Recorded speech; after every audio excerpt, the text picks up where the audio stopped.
Done. चलिए, तो आज अपना जो टारगेट है वो लॉस है, यानी कि आज हम जिस टॉपिक को पढ़ने की कोशिश करेंगे वो लॉस है।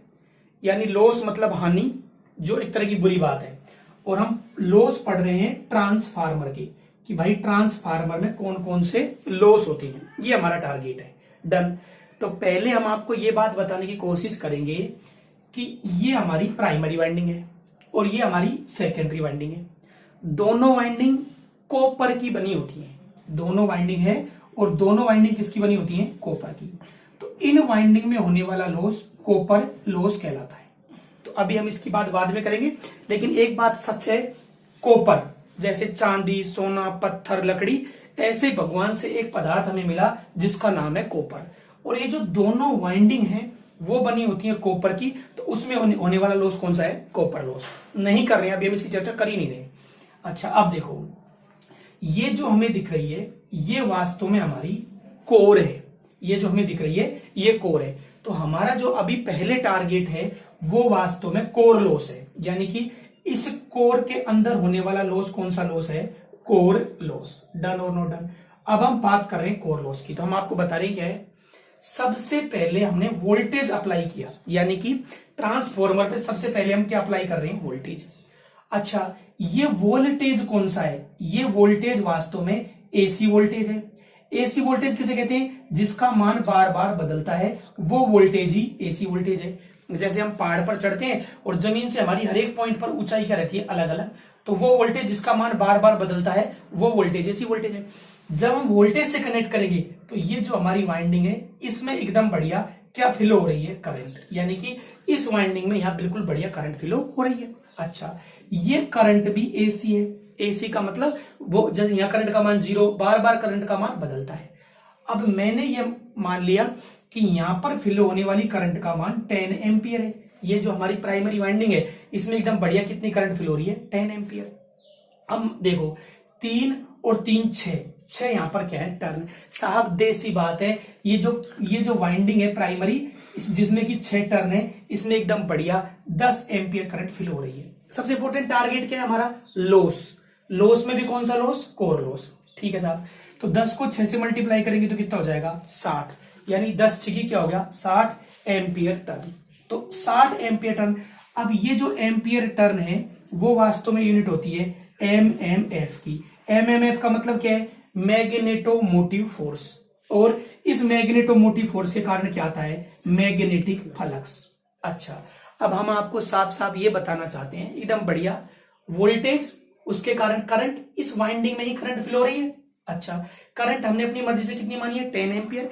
ये 20 30 40 हो सकती है। करंट कहां फ्लो हो रही है? 6 टर्नों में। तो 10 की क्या होगा? 60 एम्पियर टर्न, एमएमएफ, और उसके कारण मैग्नेटिक फ्लक्स।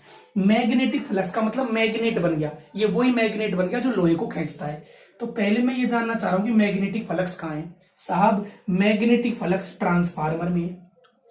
ट्रांसफार्मर में कहां है? ट्रांसफार्मर की कोर में है। अच्छा, कोर के अंदर क्या है? पत्तियां हैं। पत्तियां किसकी बनी है? सिलिकॉन स्टील की। और सिलिकॉन स्टील में ज्यादा मात्रा में क्या है? आयरन, यानी कि लोहा। तो ये जो लोहा है एकदम बढ़िया क्या बन गया? मैग्नेट। एकदम बढ़िया मैग्नेट बन गया। यानी मैग्नेटिक फ्लक्स कहां है? लोहे में। अब कहना क्या चाहता हूं मैं ये कहना चाहता हूं कि भाई ये कोर है किसकी? लोहे की। इस कोर के अंदर एकदम बढ़िया मैग्नेट आ गया, यानी एकदम बढ़िया ये मैग्नेट बन गई। तो इसके अंदर मैग्नेट है कहां? तो साहब ये कोर है। कोर के अंदर ये आपकी क्या मान लेते हैं हम? ये हमने मान ली पत्ती है ये। अच्छा, ये पत्ती बनी किसकी है? सिलिकॉन स्टील की। एकदम बढ़िया, ये पत्ती आपकी क्या बन गई? मैग्नेट। तो अब ये पत्ती में होने वाला लॉस कौन सा लॉस है? Iron loss. यस। चलिए, तो हम ये कह रहे हैं कि भाई ट्रांसफॉर्मर में जो लॉस हैं वो वास्तव में दो होते हैं, एक तो कॉपर लॉस और दूसरा कौन सा लॉस है? Iron loss. तो सबसे पहले हम बात कर रहे हैं आयरन लॉस की।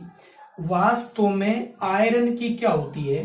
कोर। यानी ट्रांसफार्मर है उसकी जो कोर है वो आयरन की होती है। तो उसमें होने वाला लॉस कौन सा लॉस है? आपका आयरन लॉस है। अच्छा, आयरन लॉस का और क्या नाम है? Core loss. आयरन लॉस का और नाम कोर लॉस है। यानी कि कोर लोहे की बनी है, आयरन की बनी है, तो आयरन में होने वाला लॉस आयरन लॉस कहलाता है। और आयरन की बनी कोर है तो उसको कोर लॉस भी कह सकते हैं। अच्छा, कोर बनी किसकी होती है? सिलिकॉन स्टील की। लेकिन हम ये कह रहे हैं सिलिकॉन स्टील में ज्यादा मात्रा में क्या होता है? आयरन। तो ये कोर को आप आयरन की मानो। अब इस कोर के अंदर आयरन का है कौन? लोहे का है कौन? तो लोहे की वास्तव में पत्तियां हैं। यानी कि मैं कह रहा हूं भाई ये कोर है, इस कोर में लोहे का कौन है? तो लोहे का कौन है? पत्तियां। मतलब मैं ये कहना चाहता हूं भाई ये कोर है और ये कोर की आप ये मान लो ये पत्ती है। तो ये जो पत्ती है ना, ये कोर की ये पत्ती, ये लोहे की है, ये पत्ती सिलिकॉन स्टील की है। अच्छा, अब देखो इस पत्ती के, ये आयरन की जो पत्ती है, इन दोनों डायग्रामों में फर्क क्या है? मैग्नेटिक फ्लक्स का। ये आयरन है, इसके अंदर मैग्नेटिक फ्लक्स आ गया। ट्रांसफार्मर की कोर की लोहे की पत्ती के अंदर जब मैग्नेटिक फ्लक्स आता है तब उसमें कौन सा लॉस होता है? आयरन लॉस होता है। तो कहना क्या चाहता हूं मैं, ट्रांसफार्मर हो गया, उसकी कोर हो गई, कोर किसकी है? सिलिकॉन स्टील यानी लोहे की। उस लोहे के अंदर क्या आ गया? मैग्नेट। और जब उसमें होने वाला लॉस कौन सा लॉस है? Iron loss. तो ये आयरन लॉस को हम और क्या कह सकते हैं? और हम इसे कह सकते हैं मैग्नेटिक लॉस। कौन सा लॉस कह सकते हैं? Magnetic loss. क्यों भाई मैग्नेटिक लॉस क्यों? इन दोनों डायग्रामों में फर्क क्या है? यहां कोई आयरन लॉस नहीं हो रहा, यहां पर आयरन लॉस हो रहा है। क्यों? क्योंकि यहां मैग्नेटिक फ्लक्स आ गया। 6 बार कह रहे मैग्नेटिक फ्लक्स है का ट्रांसफार्मर की कोर की पत्ती में, जो किसकी है? सिलिकॉन स्टील, मतलब लोहे की। जब उस लोहे में आपका मैग्नेट आ जाता है तो कौन सा लॉस होता है? Iron loss. तो आयरन की बनी हुई इसलिए आयरन लॉस, आयरन का बना कौन है? कोर, इसलिए कोर लॉस। और क्यों हो रहा है? मैग्नेट के कारण, इसलिए बोलते हैं इसे मैग्नेटिक लॉस। दूसरी बात, मैग्नेटिक फ्लक्स कौन सा है? अल्टरनेटिंग। ट्रांसफार्मर पे वोल्टेज एसी, करंट एसी, तो कोर में मैग्नेटिक फ्लक्स भी कौन सा है? एसी। डन और नॉट डन? तो हमारा जो पूरा फोकस रहेगा वो आयरन लॉस पर रहेगा। डन। चलिए, तो ये ट्रांसफार्मर की कोर है, उसमें होने वाला लॉस कोर लॉस है। कोर बनी किसकी है? सिलिकॉन स्टील की।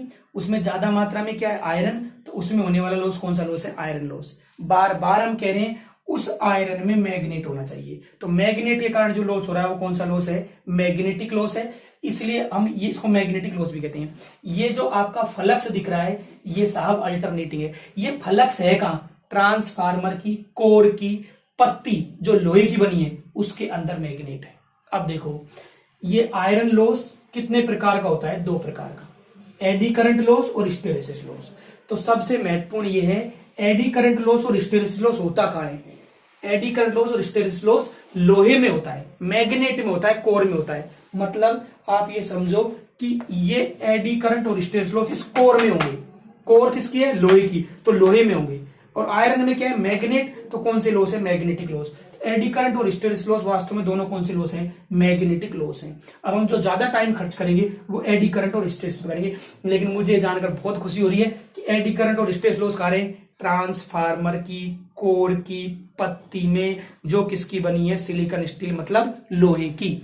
अब मेरा टारगेट है एडी करंट और हिस्टेरेसिस।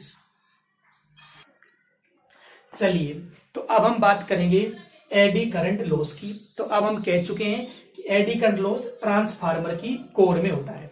अब हमने वेरी वेरी इंपॉर्टेंट एक फॉर्मूला लिखा है, एडी करंट लॉस प्रोपोर्शनल होता है बी मैक्सिमम का स्क्वायर, एफ का स्क्वायर, टी का स्क्वायर और वी। और लॉस की यूनिट क्या होती है? वाट।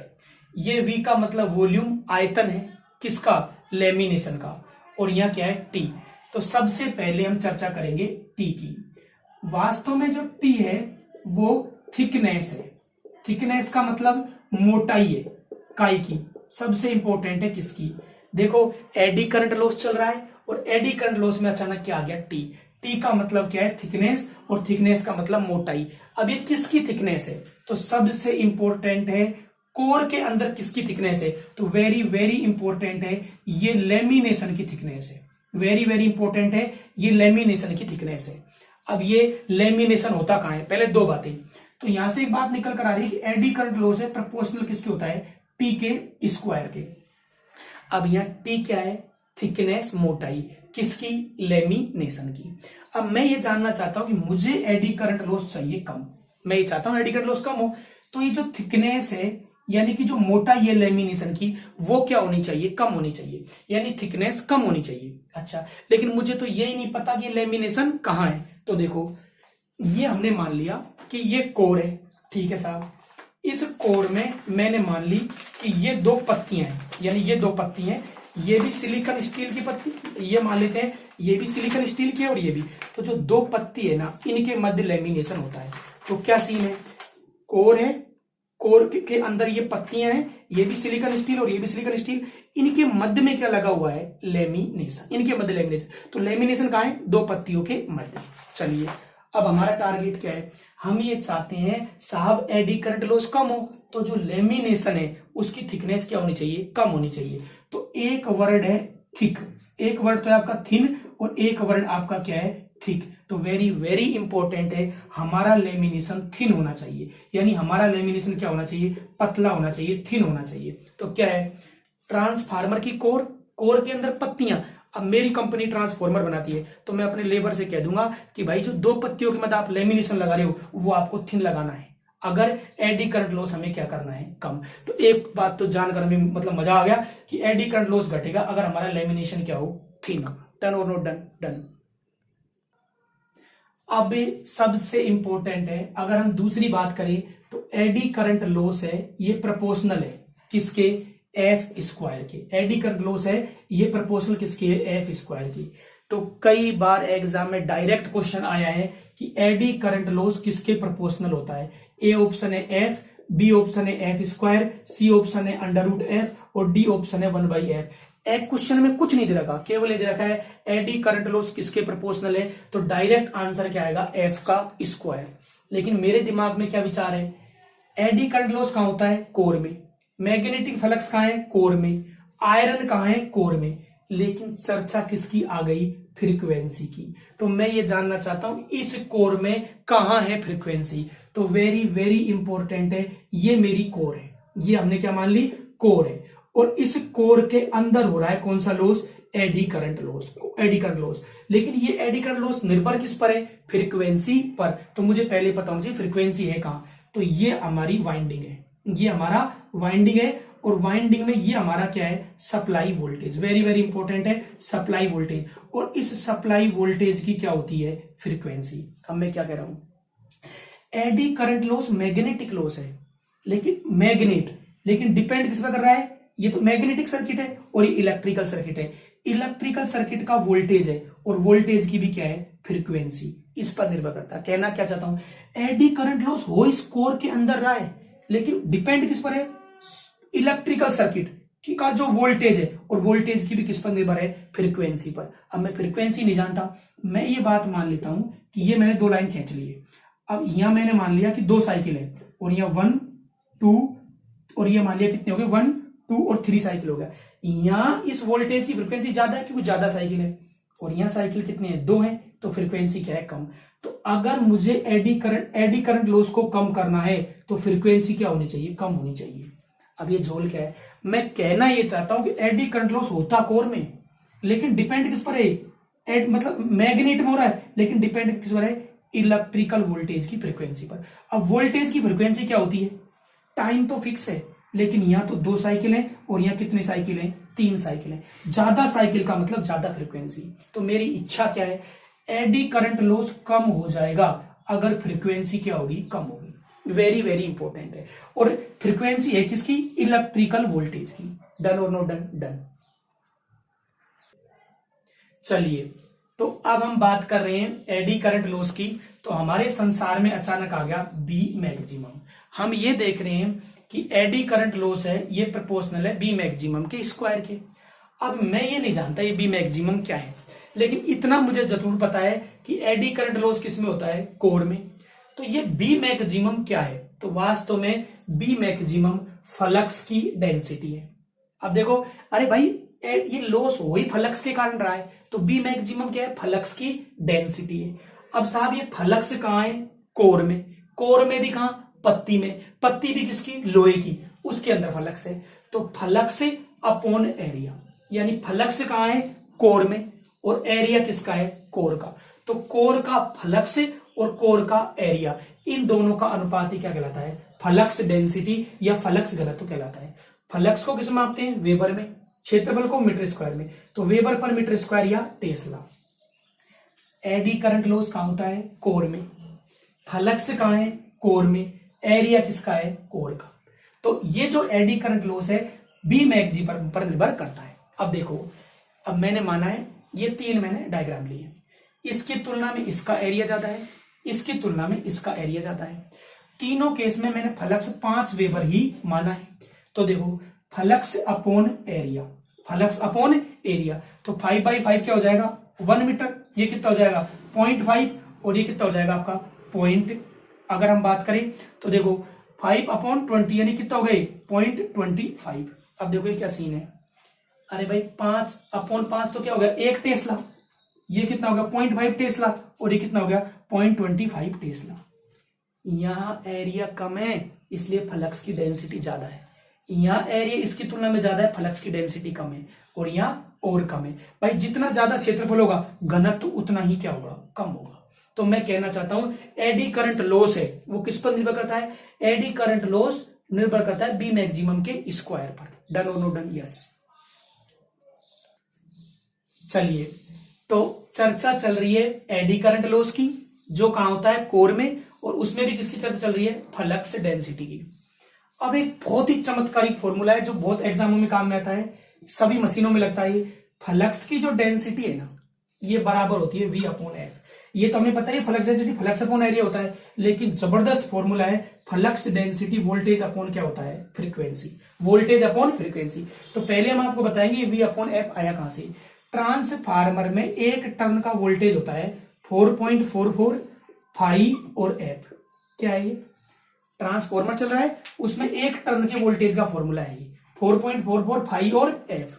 अब मैं क्या कह रहा हूं, V के स्थान पर V, बराबर के स्थान पर बराबर।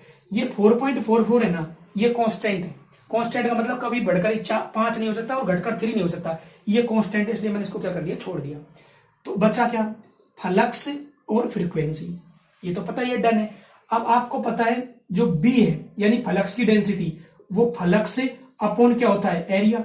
तो फ्लक्स के स्थान पर मैं क्या लिखता हूं A और B, तो वोल्टेज बराबर क्या हो गया B और A, B और A और क्या हो गया फ्रीक्वेंसी। अब तुम्हें पता है A का मतलब एरिया, काई का एरिया कोर का, तो कोर का, अब मेरी कंपनी ट्रांसफार्मर डाल रही है तो रोज रोज तो कोर का एरिया बदल नहीं सकती, तो एरिया भी क्या होता है कांस्टेंट। तो वोल्टेज बराबर क्या हो गया B यानी फ्लक्स की डेंसिटी और क्या हो गया फ्रीक्वेंसी। अब यहां से अगर मैं B की बात करूं फ्लक्स डेंसिटी की, तो वोल्टेज अपॉन क्या होता है फ्रीक्वेंसी। अब देखो हम कहना क्या चाहते हैं, फ्लक्स कहां है कोर में, एरिया किसका है कोर का, फ्लक्स डेंसिटी किसमें है कोर में, लेकिन फ्लक्स की डेंसिटी निर्भर किस पर करती है सप्लाई वोल्टेज पर। जबरदस्त बात है, सप्लाई वोल्टेज पर। फ्लक्स डेंसिटी किस पर निर्भर करती है सप्लाई वोल्टेज की फ्रीक्वेंसी पर। कहना क्या चाहते हैं, फ्लक्स कहां है कोर में, एरिया का किसका है कोर का, फ्लक्स डेंसिटी किसमें है कोर में, एडी करंट लॉस हो कहां रहा है कोर में, मतलब मैग्नेट में, लेकिन निर्भर किस पर करता है फ्लक्स की डेंसिटी सप्लाई वोल्टेज पर, सप्लाई वोल्टेज पर, और वोल्टेज की भी किस पर फ्रीक्वेंसी पर। अगर एग्जाम में एकदम हल्का फुल्का एग्जाम में आया हुआ क्वेश्चन है कि फ्लक्स की डेंसिटी किस पर निर्भर करती है, फ्लक्स की डेंसिटी किस पर निर्भर करती है, तो हमको पता है फ्लक्स अपॉन एरिया गलत है, फ्लक्स की डेंसिटी किस पर निर्भर करती है, ए ऑप्शन है वोल्टेज और बी ऑप्शन क्या है फ्रीक्वेंसी, और सी क्या है ए व बी दोनों। तो आंसर क्या आएगा ए व बी दोनों। हम कहना ही चाहते हैं फ्लक्स कोर में, एरिया कोर का, एडी करंट लॉस कोर में, और डेंसिटी भी कोर में, लेकिन फ्लक्स जो है फ्लक्स की जो डेंसिटी है वो निर्भर कर रहा है सप्लाई वोल्टेज पर, और वोल्टेज की भी किस पर फ्रीक्वेंसी पर। यानी कि मैग्नेट है ना वो कंट्रोल हो रहा है इलेक्ट्रिकल से, इलेक्ट्रिकल वोल्टेज और फ्रीक्वेंसी से आप फ्लक्स की डेंसिटी को बदल सकती हैं। डन और नो डन, डन, यस। चलिए, तो अब हमारा टारगेट है बी मैक्सिमम। तो हम दो केस ले रहे हैं, बी मैक्सिमम कांस्टेंट और बी मैक्सिमम नॉट कांस्टेंट, ये हम नहीं जानते। अच्छा, बी मैक्सिमम की हम चर्चा कर चुके हैं, कांस्टेंट और not constant. B maximum constant कब है, तो हमें पता है बी मैक्सिमम होता है V/F। हमने सप्लाई वोल्टेज मान लिया 100, यानी हमारा सप्लाई वोल्टेज कितना है 100 है, और वोल्टेज की फ्रीक्वेंसी 50 है, तो 100/50 कितना हो गया 2 टेस्ला। अब हमने क्या किया, वोल्टेज को बढ़ाकर क्या कर दिया डबल, और फ्रीक्वेंसी को भी बढ़ाकर क्या कर दिया डबल, तो 00 से 00 कैंसिल, कितना हो गया 2 टेस्ला। अब देखो यहां हमने वोल्टेज को क्या कर दिया हाफ, और फ्रीक्वेंसी को भी क्या कर दिया हाफ, तब भी कितना है 2 टेस्ला। मतलब मैं कहना ही चाहता हूं, अगर वोल्टेज और फ्रीक्वेंसी को सेम रेशियो में इंक्रीज करें या सेम रेशियो में डिक्रीज करें तो फ्लक्स की डेंसिटी क्या रहती है, कांस्टेंट। मतलब यहां हमने वोल्टेज को दुगना किया है तो फ्रीक्वेंसी को भी दुगना किया है, यहां हमने वोल्टेज को हाफ किया है तो फ्रीक्वेंसी को भी हाफ किया है। अगर वोल्टेज और फ्रीक्वेंसी को समान रेशियो में बढ़ाएं या घटाएं तो बी मैक्सिमम कांस्टेंट रहता है, यानी ना तो इसका मान बढ़ता है और ना इसका मान क्या होता है, घटता है। तो अगर ये कांस्टेंट है तो इसको हम क्या कर देंगे, छोड़ देंगे, और हमारा एडी करंट लॉस किसके प्रोपोर्शनल होगा, एफ स्क्वायर की।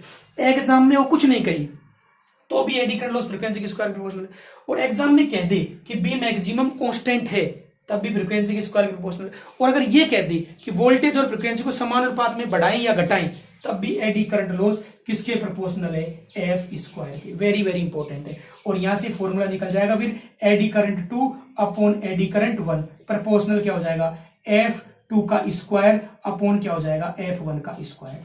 तो मैं कहना ये चाहता हूं कि वोल्ट देखो फ्लक्स की डेंसिटी कोर में है लेकिन निर्भर किस पर कर रही है, सप्लाई वोल्टेज और उसकी फ्रीक्वेंसी पर। अब ये क्या झोल है, मैंने लिख दिया साहब यहाँ बी मैक्सिमम कांस्टेंट नहीं है, मुझे कैसे पता, नहीं पता कांस्टेंट नहीं है। तो बी मैक्सिमम होता है वोल्टेज अपॉन फ्रीक्वेंसी। जैसे मैंने वोल्टेज 100 माना था सप्लाई, यहाँ भी 100 है। जैसे सप्लाई फ्रीक्वेंसी 50 मानी थी, यहाँ भी 50 है, तो 50/100 कितना हो गया, 2 टेस्ला। अब मैंने वोल्टेज को तो रखा है कांस्टेंट और फ्रीक्वेंसी को क्या कर दिया है, डबल, यानी एक वैल्यू कांस्टेंट एक को बढ़ा रही है, तो कितना हो गया ये 1 टेस्ला। अगले केस में क्या किया मैंने, वोल्टेज को तो डबल कर दिया है लेकिन फ्रीक्वेंसी सेम है, तो कितना है, 4 टेस्ला। डन और नो डन। यहां पर मैंने दोनों को बदला है, तो इस आप देखो कभी 2 कभी 1 कभी 4 कभी 6। आप ये बताओ ये फ्लक्स की डेंसिटी कांस्टेंट है, नहीं है। अब ये क्या झोल है, वोल्टेज और फ्रीक्वेंसी को समान अनुपात में अगर हम बढ़ाएं घटाएं नहीं तो हमारा बी मैक्सिमम कांस्टेंट नहीं रहेगा। आप ये देख लो ये कांस्टेंट नहीं, क्यों नहीं है, कभी वोल्टेज कांस्टेंट है कभी फ्रीक्वेंसी कांस्टेंट है, कभी दोनों बदल रहे हैं लेकिन समान अनुपात में नहीं बदल रहे।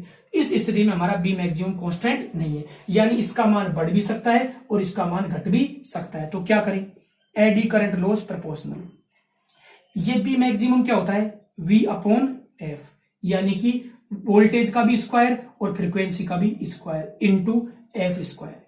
एफ स्क्वायर से एफ स्क्वायर क्या हो गया, कैंसिल। एडी करंट लॉस किसके प्रोपोर्शनल है, वी स्क्वायर के।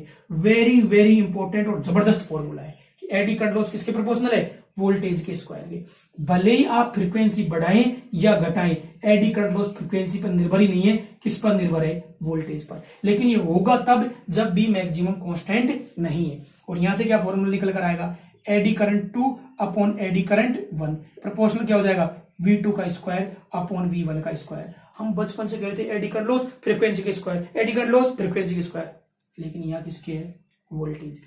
और कब होगा ये, जब बी मैक्सिमम कांस्टेंट नहीं है। अब बी मैक्सिमम कांस्टेंट, अरे भाई सप्लाई वोल्टेज है और फ्रीक्वेंसी है उस वोल्टेज की, अगर इसको आप समान अनुपात में बढ़ा नहीं रहे हो, समान अनुपात में घटा नहीं रहे हो, तो बी मैक्सिमम कांस्टेंट नहीं होगा।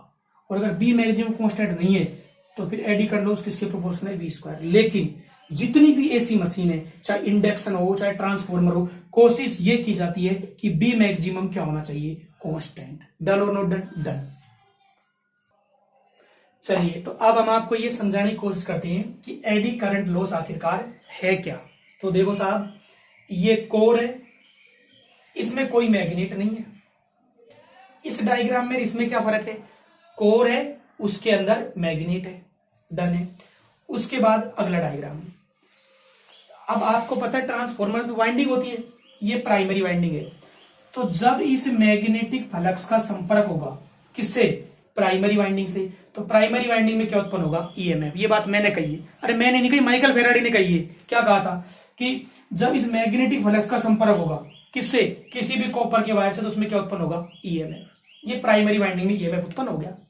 समझाना मुझे एडी करंट लॉस है।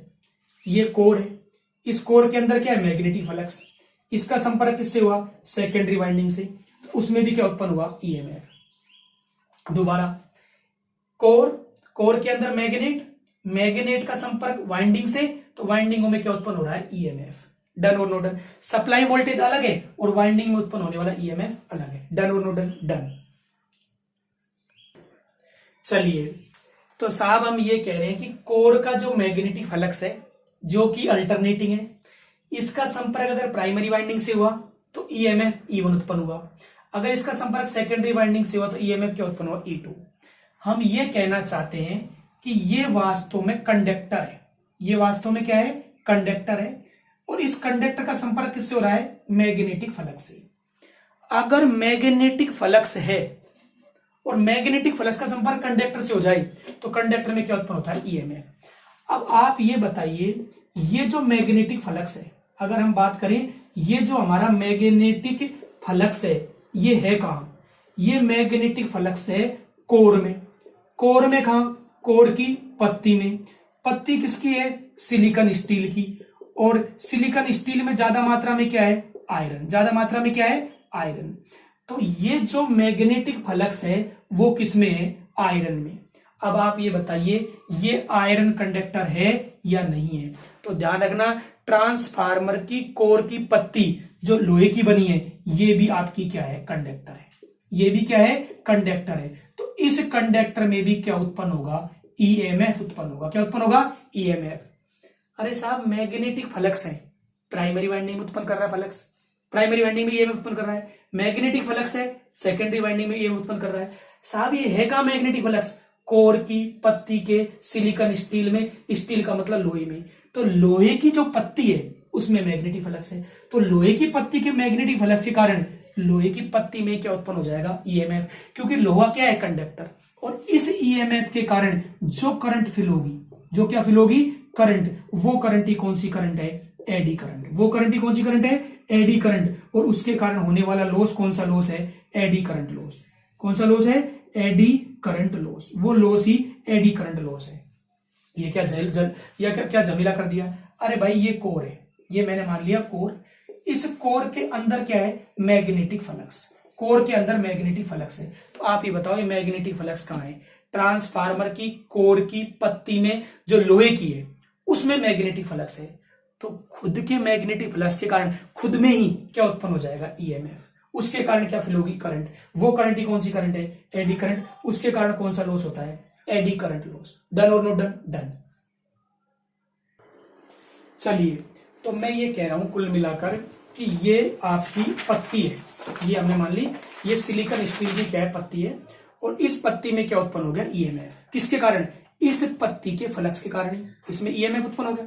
अब ईएमएफ उत्पन्न होगा तो क्या बहेगी, करंट, और वो कौन सी करंट है, एडी करंट। और उसके कारण कौन सा लॉस हो रहा है, एडी करंट लॉस। तो मैं कह रहा हूं करंट कहां बह रही है, कोर की पत्ती में बह रही है, एडी करंट। अब मैं चाहता क्या हूं, मुझे बचपन से ही पता है करंट क्या होता है, वोल्टेज अपॉन रेजिस्टेंस। अगर करंट कम होगी तो ऑब्वियसली बात है एडी करंट लॉस भी कम होगा। भाई करंट कम है तो जो करंट के कारण जो लॉस हो रहा है, I² R, AD current loss, वो भी कम होगा। तो साहब करंट कम होगी कब, जब रेजिस्टेंस क्या होगा, ज्यादा। अगर ये जो पत्ती है जिसमें ईएमएफ उत्पन्न हुआ है, जिसमें करंट बह रही है, जिसमें फ्लक्स है, इसमें करंट कम होगी, एडी करंट कम होगी, और एडी करंट लॉस भी कम क्या होगा, कम, जब इस पत्ती का रेजिस्टेंस क्या होगा, ज्यादा। तो राजस्थान जेवीएनएल आईएन में क्वेश्चन आया था कि रेजिस्टेंस ज्यादा रखने के लिए कई बार हम क्या यूज करते हैं, फेराइट। क्या यूज करते हैं, फेराइट। यानी ये पत्ती को ही हमने किसका बना दिया, फेराइट का, क्योंकि फेराइट का क्या ज्यादा होता है, रेजिस्टेंस। और अगर फेराइट का रेजिस्टेंस ज्यादा है तो करंट क्या होगी, कम, और करंट कम है तो एडी करंट लॉस भी क्या होगी, कम। तो वेरी वेरी इंपॉर्टेंट है, फेराइट यूज किया है हमने। क्यों, फेराइट का क्या ज्यादा है, रेजिस्टेंस, तो करंट क्या होगी, कम, तो एडी करंट लॉस भी क्या होगा, कम। डन और नो डन। दूसरा तरीका, आपको पता है कभी भी कोर को सॉलिड नहीं बनाते, कभी भी कोर क्या नहीं बनाते, सॉलिड। क्यों नहीं बनाते, क्योंकि एक तो ये कोर है और एक ये पत्ती है, तो किसका क्षेत्रफल कम है, किसका, अब देखो आपको पता है आर बराबर क्या होता है, रो एल अपॉन ए। अब हमारी चाहत क्या है, रेजिस्टेंस क्या होना चाहिए, ज्यादा, और रेजिस्टेंस ज्यादा तभी होगा जब एरिया क्या होगा, कम। तो आप ये बताओ ये जो क्षेत्रफल है ये ज्यादा है या एक पत्ती, ये जो अगर हम बात करें एक पत्ती, इसका क्षेत्रफल ज्यादा है, तो सीधी बात है साहब एक पत्ती का क्षेत्रफल तो है कम, और पूरी कोर का क्षेत्रफल क्या है, ज्यादा। तो एक पत्ती का क्षेत्रफल क्या होगा, कम।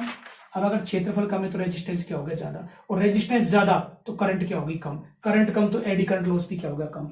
इसलिए कभी भी कोर को सॉलिड नहीं बनाते, हमेशा कोर को कैसे बनाते हैं, इस तरह से डिवाइडेड कर देते हैं, लेयर में डिवाइड कर देते हैं, पत्तियों में डिवाइड कर देते हैं।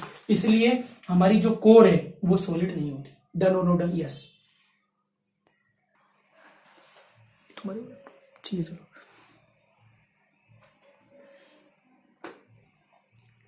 चलिए।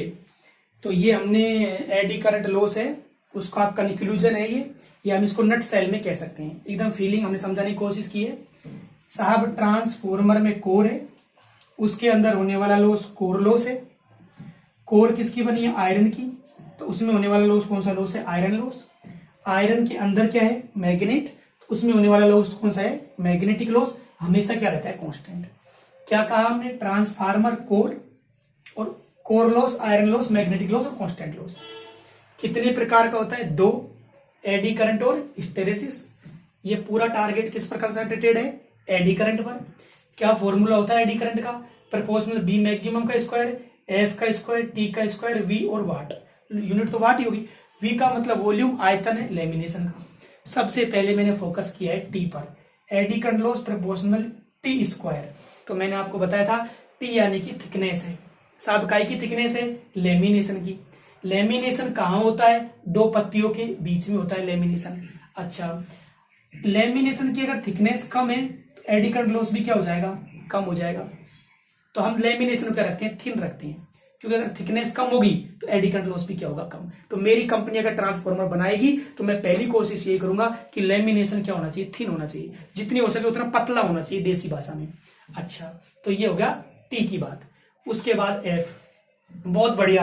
अगर आ जाए कि एडी करंट लॉस किसके प्रोपोर्शनल है? F square. क्वेश्चन में कुछ नहीं दे रखा है तो eddy current loss proportional F square आएगा। तो पहले मैंने ये बात की है, एफ क्या है? एडी करंट लॉस कोर में होगा। फ्लक्स डेंसिटी कोर में है, फ्लक्स कोर में है, कोर में ही आयरन है। लेकिन ये एडी करंट लॉस डिपेंड किस पर है? इलेक्ट्रिकल सर्किट, उसके भी वोल्टेज की फ्रीक्वेंसी पर। तो अब ये क्या सीन है? अगर फ्रीक्वेंसी कम होगी तो एडी करंट लॉस भी क्या होगा? कम। यहां से एक फॉर्मूला निकल कर आ जाएगा, AD current 2 upon eddy current 1, F 2 upon F 1। यानी कोई भी फ्रीक्वेंसी दे देंगे, 3 डेटा दिया होगा, चौथा हम निकाल सकते हैं। अगर हमें एडी करंट लॉस घटाना है तो हमें फ्रीक्वेंसी को क्या कर देनी चाहिए? घटा देनी चाहिए। मैं कह ये रहा हूं, एडी करंट हो रहा है कोर में, एडी करंट हो रहा है मैग्नेट में, एडी करंट हो रहा है आयरन में, लेकिन उसको हम कंट्रोल कर सकते हैं। कैसे? सप्लाई वोल्टेज की फ्रीक्वेंसी को कंट्रोल करके। और करना क्या चाहिए हमें? फ्रीक्वेंसी को कम कर देनी चाहिए। अच्छा, अब मेरी कंपनी ट्रांसफॉर्मर बना रही है तो बनावट की बात नहीं है, ये तो हम चलते ट्रांसफॉर्मर में भी कर सकते हैं, लेकिन अधिकतर करते नहीं है क्योंकि ट्रांसफॉर्मर की फ्रीक्वेंसी क्या रहती है? कांस्टेंट। चलिए, फिर एडी करंट लॉस किसके प्रोपोर्शनल है? बी मैक्सिमम के स्क्वायर के। तो हमने बी मैक्सिमम पर फोकस किया। बी मैक्सिमम का अभी हमने बात की थी, बी मैक्सिमम बराबर क्या होता है? V upon F. एक बार हम कह रहे हैं बी मैक्सिमम कांस्टेंट, एक बार हम कह रहे हैं बी मैक्सिमम नॉट कांस्टेंट। अगर बी मैक्सिमम कांस्टेंट है यानी ना मान बढ़ रहा है ना घट रहा है, एफ स्क्वायर, तो ये वही फॉर्मूला है। बी मतलब eddy current 2 upon eddy current 1, F 2 upon F 1। Frequency कम तो एडी करंट 1। हम कब कह सकते हैं कि बी मैक्सिमम कांस्टेंट है? जब वोल्टेज और फ्रीक्वेंसी समान अनुपात में बढ़े या घटे, तब हम कह सकते हैं AD current loss F square के प्रोपोर्शनल होगा, क्योंकि बी मैक्सिमम क्या होगा? कांस्टेंट। सभी मशीनों में, चाहे ट्रांसफॉर्मर हो, चाहे इंडक्शन मोटर, इसमें हम बी मैक्सिमम को कांस्टेंट ही रखते हैं। बी मैक्सिमम नॉट कांस्टेंट, कभी मान बढ़ रहा है कभी घट रहा है। तो हमने लिख दिया फिर बी मैक्सिमम क्या होता है? वी अपॉन है cancel, eddy current loss proportional V square. यहां से फॉर्मूला निकल के आया, eddy current 2 upon eddy current 1, V2 upon V1 का स्क्वायर। अब क्या रहे हैं हम? बी मैक्सिमम कांस्टेंट नहीं। तुम्हें कैसे पता बी मैक्सिमम कांस्टेंट नहीं है? अगर वोल्टेज और फ्रीक्वेंसी ये समान अनुपात में बढ़ या घट नहीं रहे, या फिर एक का मान कांस्टेंट है और एक का मान वेरिएबल, तब हमारा बी मैक्सिमम कांस्टेंट नहीं होगा। और इस स्थिति में एडी करंट लॉस किसके प्रोपोर्शनल है? वी स्क्वायर के। भले ही तुम फ्रीक्वेंसी बढ़ाओ और भले ही तुम फ्रीक्वेंसी घटाओ, एडी करंट लॉस नहीं बदलेगा। एडी करंट लॉस तभी बदलेगा जब क्या बदलेगा? वोल्टेज।